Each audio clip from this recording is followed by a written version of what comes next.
In 1620, the Pilgrims landed in Massachusetts. The Native Americans helped them survive. Together, they celebrated Thanksgiving. In a few short years, the Europeans were killing Native Americans. And in fact, previous European voyages to that area had already killed many Native Americans because of smallpox. The famous Tisquantum, or Squanto as he was told to us in our childhood days, was a remnant of a tribe that no longer existed. He knew English because he had been captured and taken into slavery in England before returned to his native land. Here in the Carolinas, Europeans started to settle. The history of the Lumbee tribe is complex, involving slavery, genocide, and war. After we became a nation, most of the Cherokee Nation was moved from Carolina to Oklahoma. The land we own is not our own. How can we be thankful for what our ancestors stole? As Unitarian Universalists, we are descendants of the Pilgrims of New England. First Parish Church in Plymouth is the oldest continuous church in New England. The origin is back to the year 1606, when a group of dissenters from the Church of England banded together in Scrooby. Persecution forced the Scrooby congregation of England to flee, and in 1608 the group settled in Leyland, Holland, under the leadership of their pastor John Robinson. In 1620, part of the Leyden congregation set aboard the Mayflower, seeking a permanent home in the New World. These pilgrims were seeking the freedom of worship according to the dictates of their conscience. In 1800, this church became officially theologically Unitarian and is a member of the Unitarian Universalist Association, which was formed in 1961. The Native Americans helped this congregation survive, and together they celebrated Thanksgiving. In 1621, the Plymouth colonists and the Wampanoag Indians shared an autumn harvest feast, which is acknowledged today as one of the first Thanksgiving celebrations in the colonies. The harvest meal has become a symbol of cooperation and interaction between English colonists and the Native Americans. Although this feast is considered by many to be the very first Thanksgiving celebration, it's actually in keeping with a long tradition of celebrating the harvest and giving thanks for a successful bounty of crops. Native American groups throughout the Americas, including the Pueblo, Cherokee, Creek, and many other organized harvest festivals and ceremonial dances and other celebrations of thanks centuries before the arrival of Europeans in America. And our European ancestors in Europe before Christianity had many pagan celebrations that also celebrated the harvest. Edward Winslow wrote about the 1621 Thanksgiving. Our harvest being gotten in, our governor sent 4 men on fowling, so that we might, after a special manner, rejoice together after we had gathered the fruits of our labor. They 4 in one day killed as much fowl, and with little help besides, served the company for almost a week. At which time, amongst our recreations, we exercised our arms, many of the Indians coming amongst us, and among the rest the greatest king, Messiah, with some 90 men, whom for 3 days we entertained and feasted, and then went out and killed 5 deer, which we brought to the plantation and bestowed on our governor and upon the captain and others. Although it be not always so plentiful as it was this time with us, yet by the goodness of God we are so far from what we often wish, you partakers of plenty. But in a few short years, the Europeans were killing the Native Americans. During the day of Massasoit, chief of the Wampanoag, the tribe occupied lands from the eastern side of Narragansett Bay to Cape Cod, including Martha's Vineyard and Nantucket. Massasoit had cultivated harmonious relationships with the colonists, being especially helpful to the pilgrims in their early travails. But tribal lands diminished sharply, and the colonists expanded. In 1662, Metacom, the son of Massasoit, and known to the colonists as King Philip, became chief. The Wampanoag's dependence on English manufactured goods led them to ever-increasing land sales, resulting in further resentment and tension. In 1675, 3 tribal members were tried and executed by the English for murder of a converted Wampanoag, touching off more than a year of hostilities. Soon other tribes, including the Narragansett, joined the fray, and the entire region fell into conflict. The tide turned in April 1676, when the Narragansett were decisively defeated and their chief killed. Hostilities ground to a halt a few months later when Philip was betrayed, captured, and killed, and his corpse was drawn and quartered, and his severed head was placed on a stake to be paraded through Plymouth Colony. Get these from a travel and history website of Plymouth. And on a hill where that head was once displayed in Plymouth is this plaque. Metacomet, King Philip. After the Pilgrims' arrival, Native Americans in New England grew increasingly frustrated with English settlers' abuse and treachery. Metacomet, King Philip, son of Wampanoag Sachem known as Massasoit, called upon all Native people to unite and defend their homelands. The resulting King Philip's War lasted from 1675 to 1676. Metacomet was murdered in Rhode Island in August 1676. His body mutilated, his head impaled on a pike and displayed near the site for more than 20 years. One hand was sent to Boston, the other to England. Metacomet's wife and son, along with the families of many Native American combatants, were sold into slavery in the West Indies by the English victors. The story is not much different in the Carolinas.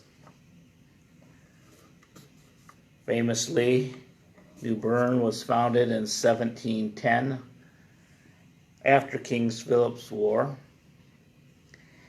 And it was founded after there was already some established trading that was going on in this area. It's from a UU history page. In 1710, a group of Germans and Swiss established a settlement on the Neuse River, the ancestral area of the Tuscarora people. New Bern rapidly became a prosperous community, but the natives became enraged by encroachment on their lands and frequent unfair trading practices. In fact, the Tuscarora people even had gone up to Pennsylvania to plead with that state to intervene because so many of them were being sold into slavery. On September 22, 1711, under Tuscarora Chief Hancock, New Bern was attacked, along with other settlements in North Carolina. Hundreds of settlers were killed and their homes and crops destroyed. It was not until 1713 that the settlers regained control, when Captain James Moore, supplemented by Yamasee warriors from South Carolina, defeated Tuscarora at their village of Neoroka. Some of the captured Tuscarora were sold into slavery to help defray the war costs, while the remainder were forced out of Carolina.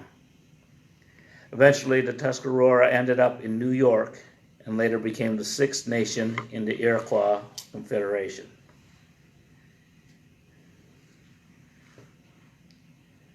So we have a really unique situation in here in our area, not too far from here, about 100 miles to the southwest, is a nation called the Lumbee. And this tribe's history is complex. It's hard to know where they come from, and I'm going to read some of the best guesses. This is from the Lumbee tribe website. The Lumbee is descended from a tribe known as the Cheraws, who fought with the Europeans against the Tuscarora, but within 5 years were part of a confederation with the Yamasee tribe fighting against white settlers. So what you see is changing alliances as the encroachment changes. And then at the height of fighting, when it appeared that the tribal's overwhelming numerical superiority would end the white settlements, this would have been a virtual certainty if the Confederacy had successfully drawn into Cherokee from the west. But instead, the Cherokee gave in to the lure of English weapons and other goods and chose to aid the Carolinian settlers. In 1737, the Cheraws saw their land in South Carolina and settled by the Lumbee River in Robeson, North Carolina.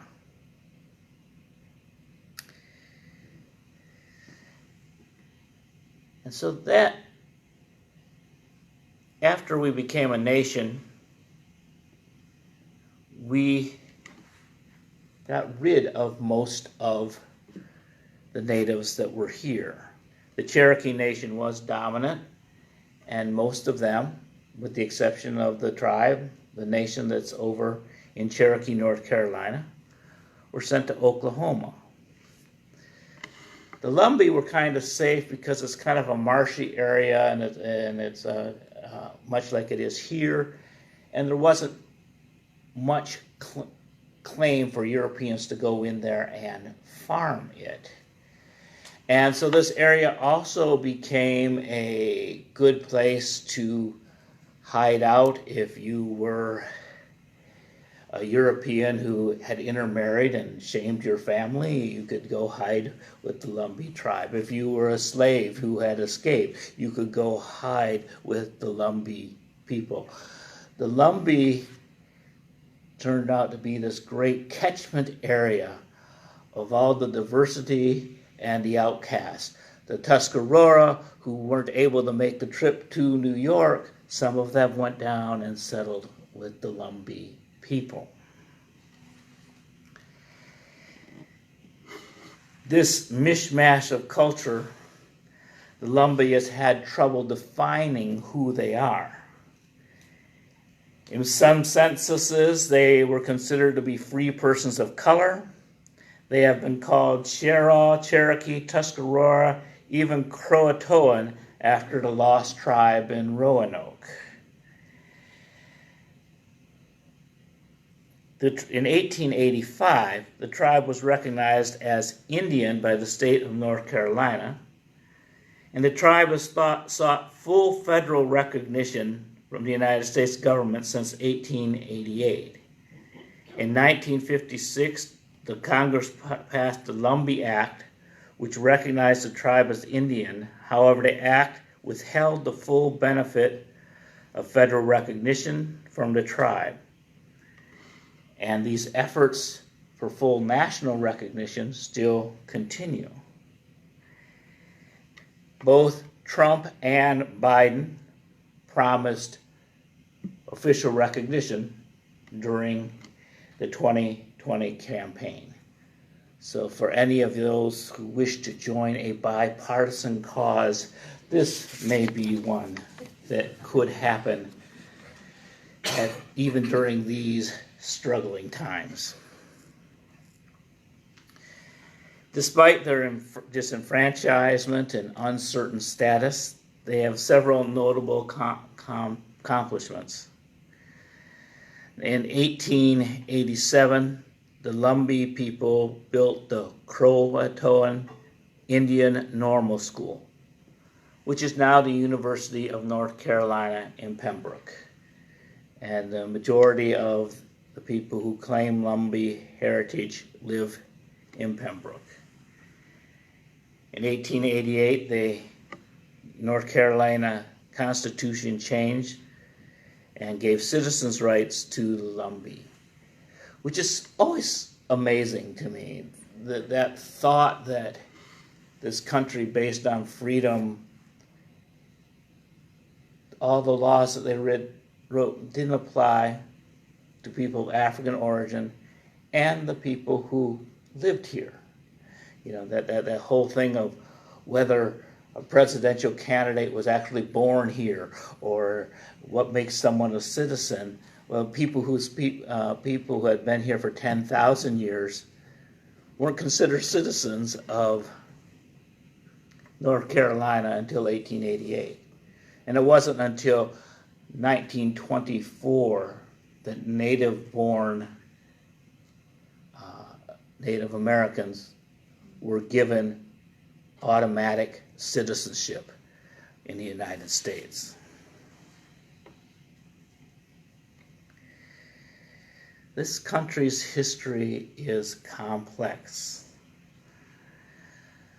Whatever has been done in the past, we must recognize each other now. As Tom said earlier in his words, Gail and I also had stories in our family that there might be Native American there. And Gail's Ancestry.com told us that that's not true. Gail's ancestors are primarily from Africa, with some Irish and some Scandinavian thrown in. The Scandinavian Vikings got around.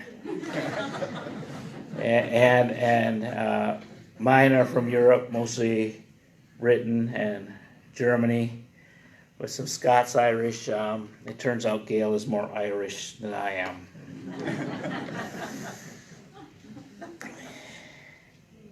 And though our families were not directly involved in the extermination, we live on land that was stolen from Native Americans. And there's little chance that Gail and I will migrate back to Europe, or Gail will migrate back to Africa. Although she does know her Nigerian cousin who lives in London. Which we have this complex past, and it's hard to know what to do. There was a point in my ministry when I was concerned about the encroachment of Christmas all the way back to the 4th of July, as far as it's being celebrated. The recent surge of popularity of Halloween has created a buffer zone where we definitely have an October that is fully a bulwark to keep Christmas from encroaching farther down the calendar. But there was a point in my life that I wanted to save Thanksgiving. Save Thanksgiving, and not only that, lift it up as a uniquely Unitarian Universalist spiritual holiday. Because the good thing about Thanksgiving is that you can be thankful even if you're not sure or you have different things to be thankful for. The first Thanksgiving, as recorded in Massachusetts lore, was an interfaith service. All of our services are interfaith services. We have believers and non-believers. It was multicultural. But I've come to the point of not wanting to save Thanksgiving and lift it up the way I used to, because I think the history of what happened so shortly after Thanksgiving, and that was repeated in state after state, including North Carolina, makes the looking back in fondness to that time when we all just got along naive. There's a plaque on Coles Hill in Plymouth. And since 1970, Native Americans have gathered at noon on Coles Hill in Plymouth to commemorate a national day of mourning on the U.S. Thanksgiving holiday. Many Native Americans do not celebrate the arrival of pilgrims and other European settlers. To them, Thanksgiving Day is a reminder of the genocide of millions of their people, the theft of their lands, and the relentless assault on their culture. Participants in a National Day of Mourning honor Native American ancestors and the struggles of Native people to survive today. It's a day of remembrance and spiritual connection, as well as a protest to the racism and oppression which Native Americans continue to experience. And this plaque was put up by the United Native Americans of New England. And so we have inherited a holiday to which of time to give thanks. And any time is a good time to give thanks. But we must also be aware that our very thankfulness causes pain to people who are Native American.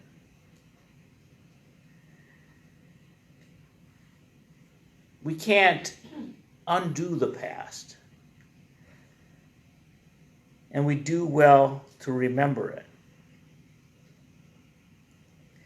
Many UU congregations begin their services by citing the land upon which they stand. They do so up at the Greenville congregation as part of their opening statement. So if we did that here as part of our opening statement, we'd say we were gathered on the land of the Tuscarora, and there were other smaller groups that also lived in this area. We could acknowledge them. And this acknowledgement is just a way to remind ourselves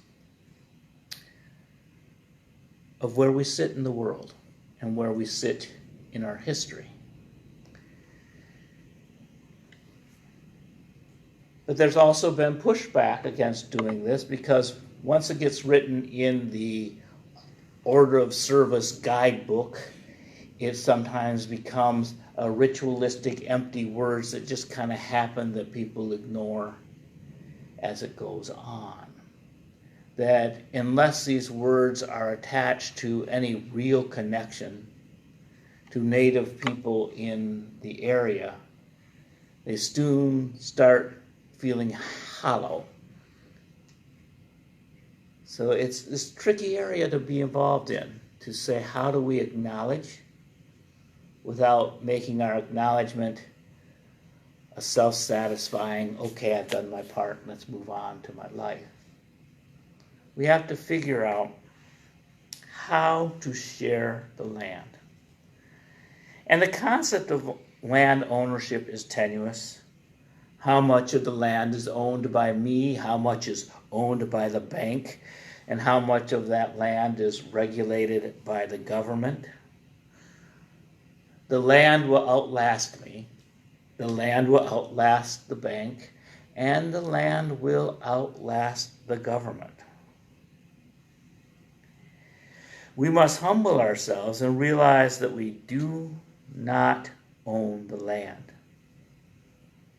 The land is not our possession, but we are possessed by the land. We are dependent upon the earth for food, and all meat and vegetables is sustained by the earth.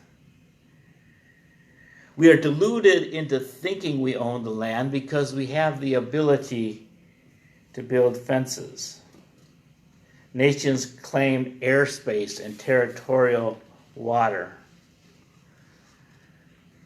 But we've yet to devise private ownership of the sky and the sea, although currently in this country and around the world there are companies who are buying up fresh water so they can sell it back to the people who live on the land.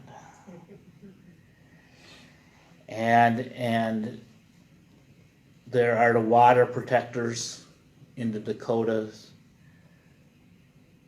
descendants of the Lakota people, who are fighting the pipelines that can have ill effect on the water in immediate through the leakage that all pipelines have. But in the long term, because if we put the oil through those pipelines, it eventually will go into the air that everyone breathes.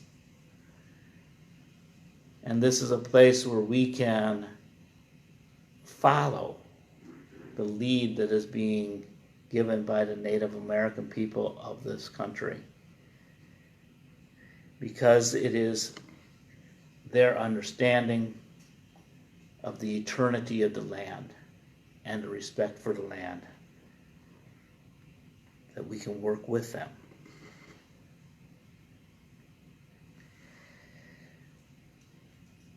Part of gratitude is being grateful for undeserved blessings. Part of the American myth is that we have earned our blessing.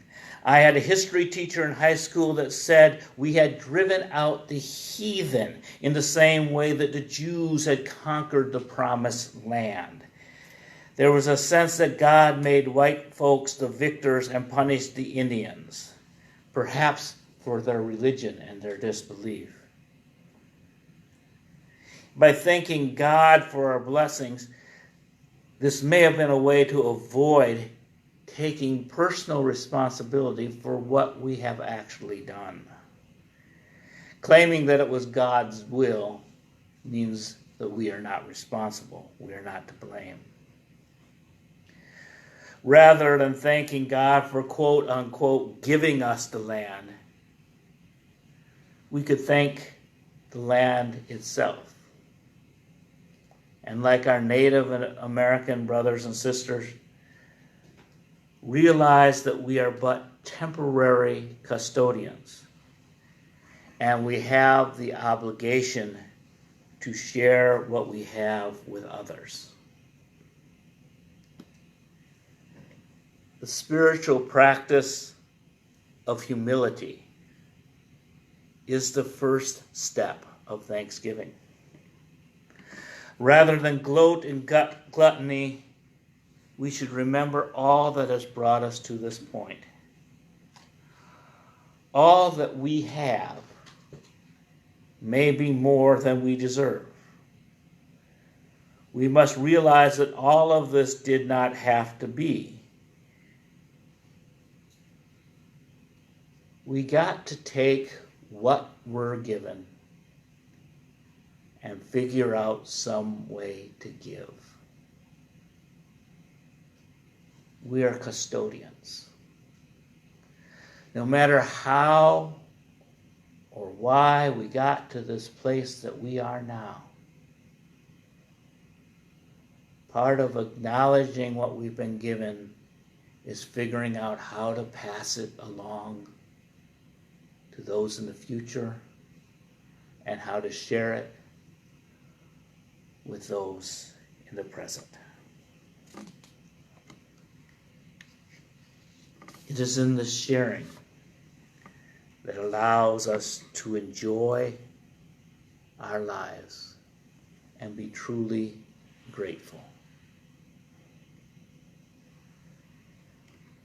The response, the grateful response, is to be gracious, to realize one's blessings and then pass those blessings on to others.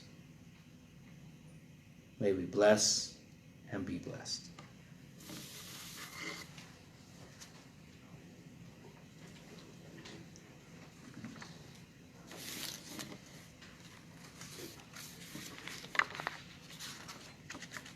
Thank you, Rev Charlie. Well, this year has been a wild one for the fellowship. The first half, we conducted our services from our homes and communicated through streaming and Zoom. And the second half has been services in our freshly painted fellowship hall, as well as streaming online. As you can see from the recent mailings, it looks like financially we are breaking even though we had some unexpected setbacks. And for myself, I believe it's because of you, our members, volunteering your time, your energy, and your financial contributions, and your talent, and your expertise at technology, and everything about this fellowship is part of our commitment to share our talents and to share what we can provide the service. And I want to thank you all for your contributions. Thank you so much. Now I have to ask continued generosity as we pass the baskets around and listen to the music of the UUF&B combo. And those watching the services from home, if you can look up on your screens, you will see how you can donate with instructions. All right? Thank you.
All right, thank you all for your donations, and we will continue to see that it's used wisely.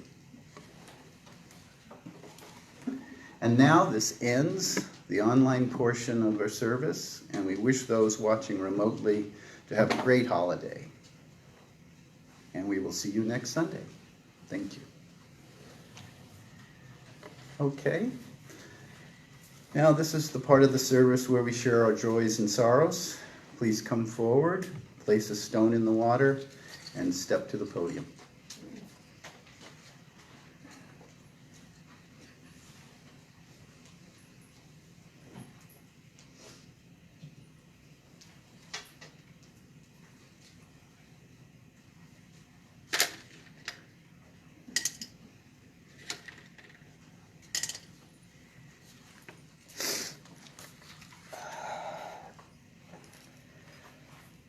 Good morning. I'm Stephanie Jones. I put 2 stones in the water. But the first one, I want to beg your patience. What I'm about to say very deeply affects me. I will struggle to get through it, but I'm likely to be a puddle here on the floor before I'm done.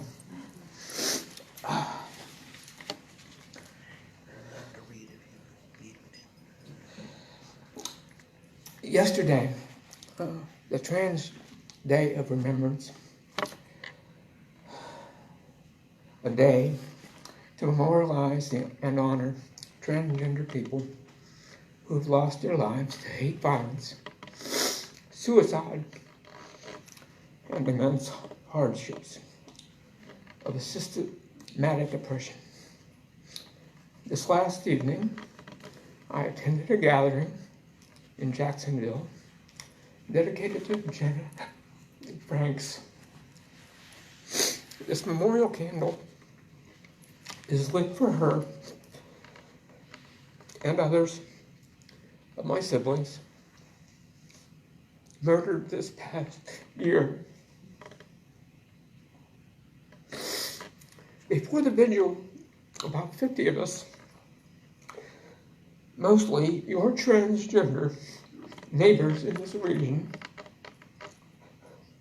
lined the roadway into a political fundraiser dinner with Lieutenant Governor Mark Robinson in attendance. I have a lot to say about that experience, but I will spare you that for now. We can talk later, if you wish. Right now, I'm going to talk about this. This year has already been the deadliest year on record for trans people, with at least 47 trans people killed around our country. One life taken by violence is one too many, but it is especially disheartening that in the past 4 years, the number of trans murders in the U.S. has almost doubled.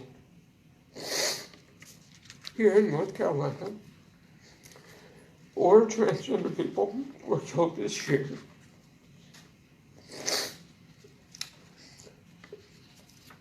Jasleen Castro, Jada Peterson, Remy Fennell, and Jenna Franks. I know Jenna's death was a hate crime, but I know that was done to her as she was tortuously murdered. Such violence does not occur in a vacuum. Societal transphobia and hate speech, some from the very halls of our government, put a target on the backs of my trans siblings. And it's only amplified at the intersections of racism, class, and misogyny. Lieutenant Governor Mark Robinson, quite possibly our next governor, is among the latest incarnations of that hate the kind of hate that murdered Jenna. 3 of the 4 North Carolinian women who were brutally murdered this year were trans women of color. It is on all of us to stem transphobic violence and to fight against these social inequalities. In the words attributed to Dietrich Bonhoeffer, silence in the face of evil is itself evil. God will not hold us guiltless. Not to speak is to speak. Not to act is to act. I dropped 2 stones there. The second one's on I hope, a much lighter note, more positive. A few months back, I got a call from the attorney who helped me with my discrimination case. Technically, it was a breach of contract case, asking me for help making contact with some trans people who are unable to change their gender designation on their North Carolina birth certificate. Well, this past Tuesday, a discrimination case was filed against North Carolina in federal court. The lead plaintiff is someone I connected her with, a friend of mine. The case has 2 other plaintiffs, transgender youth, a boy and a girl. I'm happy about that effort on that front to help trans people. I'm happy that it was able to be a tooth on a cog in the machinery that is slowly grinding towards equality for transgender people.